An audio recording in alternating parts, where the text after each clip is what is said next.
My name is Anna, and for most of my life, I've been the reliable one, the quiet helper, the one who shows up early, stays late, brings the extra folding chair, and washes the dishes while everyone else clinks their wine glasses.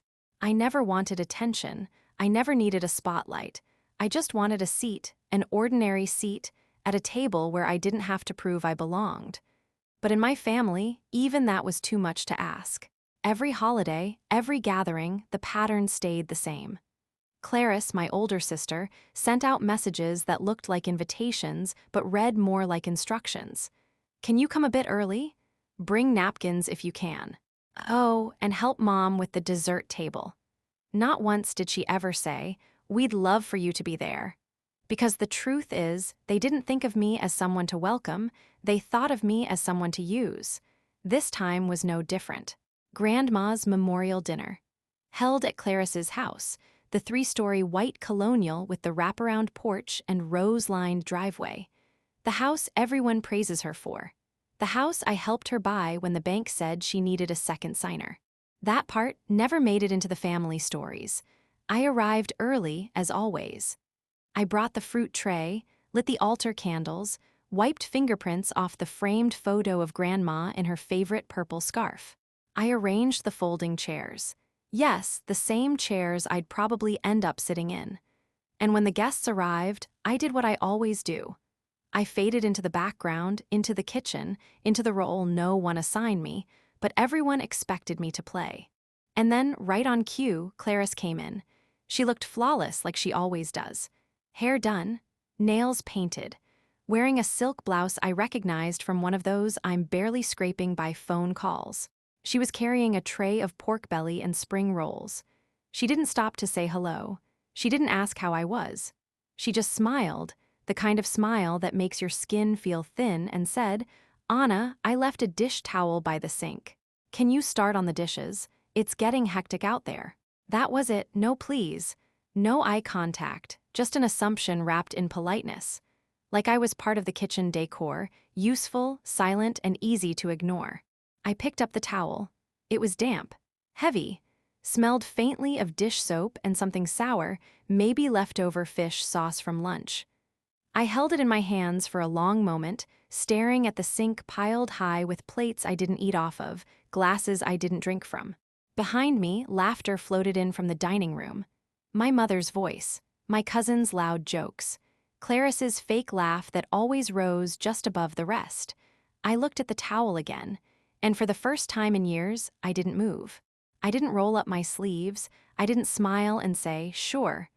I didn't become useful, I just stood there, frozen not in fear but in realization. This wasn't a small ask. This wasn't about dishes. This was about everything.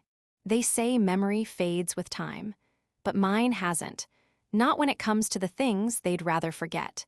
They don't remember who took Clarice to her college interviews when Mom had the flu. They don't remember who stayed up all night helping her rehearse her grad school pitch, even though I had a client meeting the next morning. They don't remember the $5,000 I wired to Dad when his business partner disappeared overnight, or the time I loaned Mom money to fix her roof after the insurance denied her claim. No questions asked, no repayment expected. But I remember. I remember the birthdays where everyone clapped when Clarice walked in 20 minutes late in heels, and barely looked up when I arrived with the cake I baked from scratch. I remember the family photo on the mantel, Clarice in the center, Mom and Dad on either side, and the empty space where I stood before being told to take the picture instead. They forget how many times I was there, but I remember how many times I wasn't seen. I remember the wedding, Clarice's wedding. The one I helped plan while juggling back-to-back projects at my firm. The one where I paid the photographer's deposit. The one where, when the seating chart went up, I found my name on table 9, with the cousins' kids near the speaker. I said nothing, not out loud, but something started to splinter in me that day. That's the thing about being useful, about being the one who always says yes. People stop asking, they start assuming, and eventually they forget you had a choice. For years, I played that part like it was the only role I knew, reliable, responsible, replaceable. Until one day, I stopped, but they didn't notice.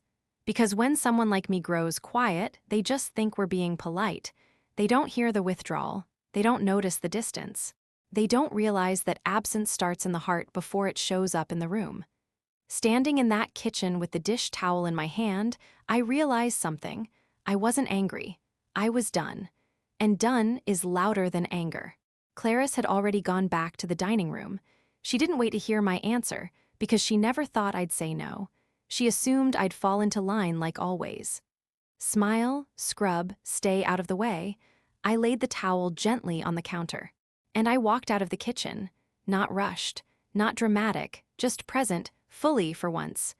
The dining room was full, elbows brushing, voices rising, glasses clinking. Clarice was mid-toast, something about Grandma's generosity. The irony wasn't lost on me. Mom sat with her hands folded neatly in her lap, looking like she was hosting a royal dinner, not a family memorial. Dad laughed too loud at a joke he didn't understand. And there, at the head of the table, was an empty seat. Grandma's. I stood at the edge of the room, waiting for anyone to look up. They didn't, not until I moved toward the front door. Then, a voice behind me. "Anna, wait." I stopped. Clara stepped out from the table, still holding her champagne glass. She walked over like nothing had happened, like I wasn't carrying decades of silence in my chest. "Before you go," she said, lowering her voice just enough to sound sweet, "can you Venmo me that $500 we usually do for Grandma's offering? I already paid the monk in advance." Just like that, no shame. No hesitation. As if that money had just been waiting in the wings like I always was. I looked at her for a long second, and then I smiled. "Not this year." Clarice blinked. "What?" I said not this year. I kept my voice calm, even kind. "This year, I bought something for myself instead."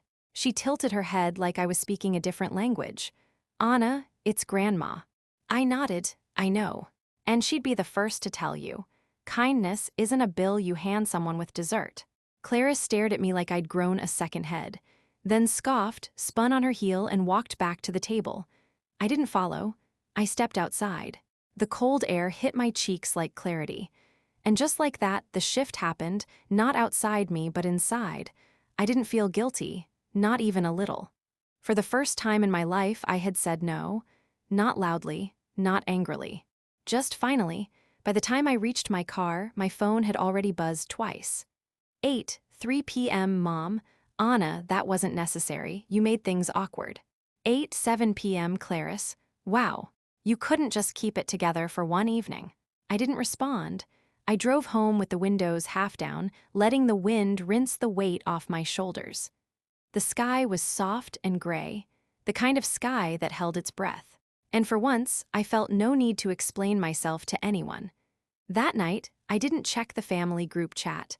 I lit a candle, took a shower, poured myself a glass of red wine from a bottle I'd been saving for no occasion at all. Then I sat at my kitchen table alone but not lonely, and I breathed. By morning, the silence had rippled.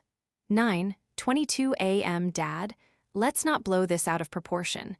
Just clear it up and move on. 10:1 a.m. Aunt Lydia, you embarrassed your sister in front of her guests. I hope it was worth it. And then a different tone. 10:35 a.m. My cousin Elise, good for you, honestly. I saw the way she spoke to you. I've seen it for years. I stared at that message for a long time. Because here's the thing they never talk about in families like mine. Silence is a language. It's how power moves. It's how guilt is passed down and labeled as respect. But when you stop speaking in their dialect, when your silence is no longer submission, but sovereignty, they don't know what to do with you, they scramble, they call it drama, they call it selfish, they call it cold. But what they're really saying is, you were easier to manage when you needed our approval. That afternoon, I got a voice note from Clarice. Her voice was clipped tight. "I don't know what your problem is lately. You made last night about you. You always do. Maybe if you weren't so distant, people would actually want you there." I played it once, then deleted it. I didn't owe anyone a performance, not anymore. Because I finally understood something no one in that dining room wanted me to realize. I wasn't difficult. I was just no longer convenient. I wasn't angry. I wasn't trying to start a war. I just wanted it on paper. So I opened my laptop. The cursor blinked back at me, patient and clean, and for the first time in years, I didn't hesitate. Subject line, about last night. Recipients, BCC'd to every member of the family group chat. Hi all. Since there seems to be some confusion about what happened last night, I thought it might help to offer some clarity. Over the past 8 years, I've contributed regularly to family gatherings, financially, logistically, emotionally. I've attached a breakdown of recent support below in case anyone forgot. Grandma's memorial dinner, catering deposit, $700. Transportation for mom, car service from West End, $120. Floral arrangements and altar supplies, $180. Clarice's monk offering from last year, $500. Plus the shared gift for Dad's retirement, $400. Not to mention countless smaller items, wine, candles, cleanup supplies, the folding chairs themselves. Total, $1,900 give or take.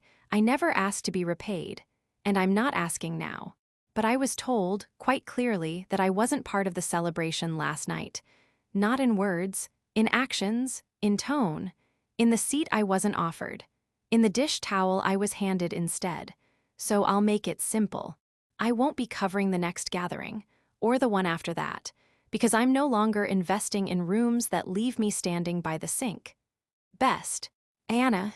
I hovered over send for a moment, not out of fear, but reverence. Because this wasn't a confrontation. It was a declaration. I hit send. And then I shut my laptop, poured the last of the wine, and stood by my window as dusk rolled in quiet, dignified, complete. The first reply came 5 minutes later. Cousin Elise, honestly, thank you for saying what most of us were too scared to. Then Uncle Darren, I always thought the way they leaned on you was unfair. I'm sorry I didn't say it sooner. Even Aunt Lydia, Queen of Judgment, sent, that dinner wasn't right, good for you. But the message that hit hardest never came, not from Mom, not from Dad, and certainly not from Clarice, nothing. And in that silence, I found my answer. It was a Sunday evening, the kind that wraps the world in soft gold and quiet resolve. I made tea, chamomile, no sugar, opened my banking app, and stared at the numbers. There it was. Family Emergency Fund, shared. Balance, $2,870. 14. A fund I'd created quietly, years ago. Not because anyone asked me to, but because they always assumed I would. I told myself it was just in case. Just until Dad's surgery was done. Just until Clarice got back on her feet. Just until Mom's refund came through. Just until. But just until has no end when you're the fallback plan. And I was done being the net under a family that never looked down. So I transferred every last cent to my personal savings, closed the account, took a screenshot, and let the weight lift. 10 minutes later, my phone rang. Clarice, I let it go to voicemail. She called again and again. On the 4th call, I answered. Her voice hit immediately, sharp, already halfway to furious. Anna, what the hell? I just tried to use the card for my car payment, and it got declined. The joint fund is gone. Yes, I said simply. You can't just do that. She snapped. We agreed it was for family. I didn't raise my voice, didn't flinch. I just spoke the truth. I was family when you needed a deposit, when you needed a ride, when you needed a soft yes at the end of a long list of favors. A pause then, so this is revenge. No, I said, this is release. There was silence on the line, the kind that doesn't beg to be filled. When she finally spoke again, her voice cracked, not with apology but with disbelief. You've never talked to me like this before. And she was right, because I used to think love meant absorbing the discomfort, making myself smaller to make others more comfortable, buying peace at the cost of self-worth. But now I understood something deeper. Love without respect is just control in costume. I'm not angry, Clarice, I said gently. I'm just done. And this time I meant it. That night I didn't cry, I didn't pace. I didn't replay the phone call or draft responses I'd never send. I simply sat at my kitchen table, alone, but for the first time in my life, completely present with myself. And then I opened a fresh page in my journal.